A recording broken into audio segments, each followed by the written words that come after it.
Hi, welcome to another episode of Talking with Docs. I'm Dr. Brad Wynn. And I'm Dr. Paul Zalzal.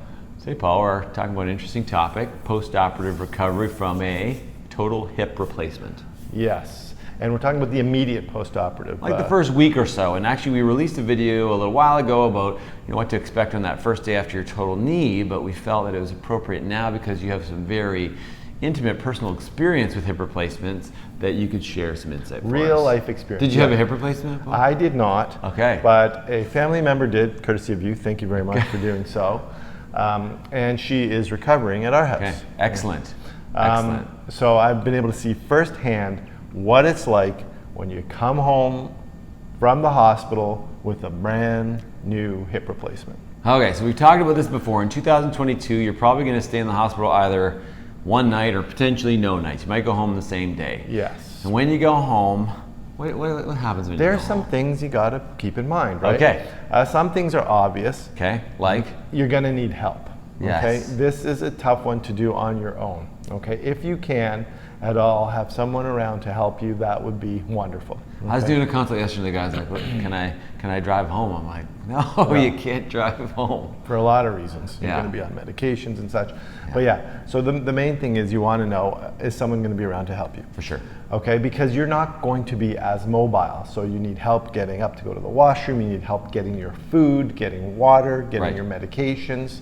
You're just not super duper mobile in that first week. Yep. Okay, so that's important to keep in mind. For sure. Second, do you have stairs? Yeah, so commonly people will ask me, say, listen, my bedroom's on the top floor, the second floor, should I consider moving my bed downstairs? Should I sleep on the couch? Should I sleep in a recliner? And what do you say? I say Now, it's okay to have stairs in the house, but try and keep as much as you can on the same level. Right. Mostly, I think the most important things would be your bed and your washroom. If you can keep those on the same level, on the same level that you're going to be on. that you're going to be on for Right. most of the time, Right. Then you're in good shape, because then you can have a helper get your food and water and other things if those are on a different level. So potentially you would say if the second floor bedroom, bathroom, stay up there and someone else can run and get your food, Yes. you're just going to live really on that one floor. Yes, you can still do stairs in that first Right. day, because remember, before you go home, you're taught how to do One stairs. of the criteria for discharge. Okay, so that's okay, but you want to minimize the amount of time you're going up and down the stairs. Because it hurts, it's difficult, and it's potentially dangerous. Is It's that a fair to risk say? activity. That's probably one of the most risky activities you're going to do in that first week is go Sure. up and down stairs, Okay. right? So keep as much as you can on the same level, but it's okay to go up and down stairs. Just don't make it where you have to go up and down stairs 10 times in the day. Yeah, sure. Okay? Makes sense. So if you keep everything like that on the same level, that's going to be safer. And then when you do have to do stairs, pay attention when the physiotherapist or physical therapist teaches you that before you leave the hospital, and check out our video. Yeah, which leg to go first, down, Right. up, and all It's the rest of different. It is different. It's different which leg you go up with compared to which leg you go down with, okay? Yeah. So check out our video on how to go up and down stairs after hip surgery. We have one of those. What about pain? Did you find that you were surprised or whatever? Did you? I was in quite a bit of pain, more pain than I thought I was. Oh, yeah, no, the patient had some pain as well. Yes. So pain management's important. But you know what? Pain after a hip replacement is not as bad as, say, a knee replacement or other surgeries that we do. Agreed. Okay, it's not too bad. It's there. You do need some like some narcotic type medication. Yep. But not a lot of it. Right. Mostly acetaminophen can manage it. Yeah. For the most. What about part. icing? We didn't need to go into much Good. icing. Good. I know that we've talked about that before, and certainly that's an option for you. We did not, because there was not, in this case, a lot of swelling or a lot of tissue damage or anything like that. Good. So that's the other thing. Okay. So you've got your stairs to worry about. You need a helper. You're going to have some pain pills that you have to take. And then the other thing is showering. Well, when can I shower? Yeah. Okay, we made a video about this as well, but it gets confusing because you interact with a lot of people when you're in the hospital. Even if you're only in for one day, you interact with physiotherapists. And even nurses, before you get there too. and there's a lot of information on the internet. Sure. There's a lot of jokers on the internet that think they know what they're talking about. Some with YouTube channels. Some with YouTube channels. Some that just get up there and talk with docs. That's right. So you might have gotten conflicting information. Right. And Even this- within the same institution, potentially, that you learned. Yeah, yeah. In this case, the information we came home with was, don't shower for 2 weeks. which is not, doesn't come from me, and I know that doesn't come from you. So I'm just now trying to chase down the chain of command to see where that information came from, because we say it's okay to shower, and it's important to shower. To shower. Right? That's the way, if you want to be part of the society, you got to shower. Yes. So we say you just make sure you have some sort of waterproof dressing on, have your shower, then change the dressing after. Right. Okay? Because the water just kind of trickles past. Yeah, don't jump in the pool or the hot tub, but let the water sort of trickle past. Pat it dry, clean it, cover it. That's it. That's what we do.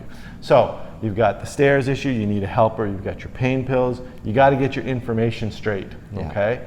And it's tough to get that, and even in this setting, we received conflicting information, which I was very interested by. And we're on the inside. Okay, so that's showering. And then the last thing I would say is, and we've talked about this before, is your sleep. Okay, Oof. Sleep is going to be affected. Yep. We've made a video about that, so you've got to accept that. Your sleep's going to be affected. Yep. Don't get frustrated. Don't get upset if you can't sleep. Just recognize that that's a normal response. And the reason, so just talking about position, so if you're a stomach sleeper, that's usually pretty awkward. You're probably not going to do that. If you're a side sleeper, you're probably not going to sleep on your side right away, and you're likely not going to want to sleep on the operated side right away. So that leaves you on your back, and a lot of people don't love sleeping on their back. And also sometimes it can cause you to snore, it can be uncomfortable. There's a lot of things. So sleeping on your back, and then even getting in and out of the bed is awkward. Like all of it's awkward. And you're taught that stuff right, before you leave, but you've given so much information, it's hard to remember it. You know what? At the end of the day, it was a pretty good experience. Right. It wasn't too bad for you. It wasn't too bad, or for the patient. Okay. All right. It was. You know what? It's very manageable. It's very doable. It's not the end of the world. You'll get through it. And you shouldn't be. It shouldn't stress you out before the surgery. Oh my God, what am I going to do after? It's very manageable. And the one thing that we have said before, if you don't happen to have someone close by that can help you, there are places called like respite care facilities. They're almost like a temporary nursing home where you could go for a week or two where there is someone that can help you, just in case you maybe don't have those resources readily available. And I was talking about that with my family member. That's exactly what she said. She's like, boy, if I had to do this alone, I would definitely check into a place where you can recover. I remember years gone by, days of yore, we used to keep you in the hospital for like a week. I know, even when I first started practice, I think it was 5 days when I started. You're old. I know, now it's like 1 or 0. Yeah, 1 or 0. We're down there. We're just one step away from us coming to your house and replacing your hip. That's a mobile surgical unit. Drive through. Stick your hip out the window, please. So things have changed. So it's not a bad idea that if you don't have anyone to help you, check yourself into a place to convalesce, to recover. There you go. Okay, then I'm going to come back and fill you in on what the next bunch of weeks looks like. When things start to get really, really good, when you start to say, wow, I'm so glad that I had my hip replaced. Yeah. Because it comes for sure. Awesome. Thanks for the inside look, buddy. Well, thanks for operating on my family. Yeah, no problem. So if you like this video, please like it, subscribe to our channel. And remember, you are in charge of your own health. See you next time.